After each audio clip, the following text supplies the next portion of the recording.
What's going on, guys? BossHope86 here, back to another video, and today I'm going to be doing another discography. This time I'm going over the thrash metal titans, Testament. Now, this is a band that I have really liked, more preferably their modern work because I was not growing up in the 80s or 90s.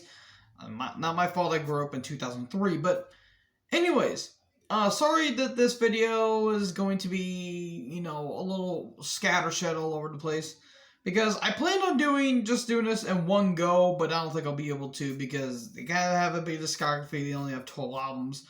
And, yeah, also I have been uploading lately because I'm trying to get my mental health intact and that and work on top of it. And also, my hair is a gigantic mess. But anyways, enough talk about my follicles for a minute. Why don't we talk about, well, the formation of Testament. It's been formed in the San Francisco Bay Area in 1983 under the name of Legacy by guitarist Eric Peterson. By the name Eric Peterson and his cousin Derek Ramirez.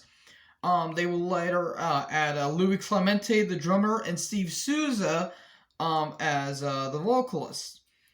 And they will add Greg Christensen, the bassist. At this point, they were playing clubs along the likes of Slayer, Death Angel, Laz Rocket, and many others.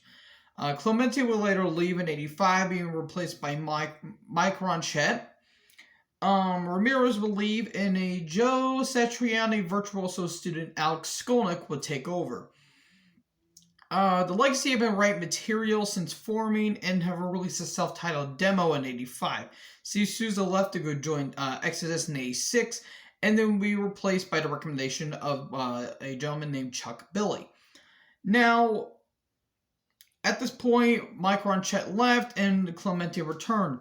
The band signed with Megaforce Records in '86, and the band changed its name to Testament due to a trademark by a jazz and R&B band by the name of Legacy, and the name change to Testament was suggested by Bill Milano of MOD and SOD. Now, they decided to release their first album in 1987, The Legacy. Chuck Billy on vocals, Eric Peterson, Alex Skolnick on guitar, Louis Clemente on drums, and Greg Christian on bass. This is a pretty big thing in thrash in the 80s. Considering you have, your names like the Anthraxes, the Megadeths, the Exodus, Death Angel, Laz Rocket, Metallica, Slayer, amalgamation of others, Overkill, all that other stuff. They kind of made a statement here, and boy oh boy did they ever. This is a killer debut album. With themes like the occult, witchcraft, and all that other stuff. Just great songwriting chops immediately. Over the Wall, The Haunting, Curses of Legion to Death, First Strike is Deadly, Do or Die, and the awesome Apocalyptic City. This album is just booming with just energy, great songwriting, killer solos, amazing drums. The fretboard work is fantastic. Chuck Billy just giving some punk-like energy out and kind of having that raspy growl that he would come to characterize with later albums.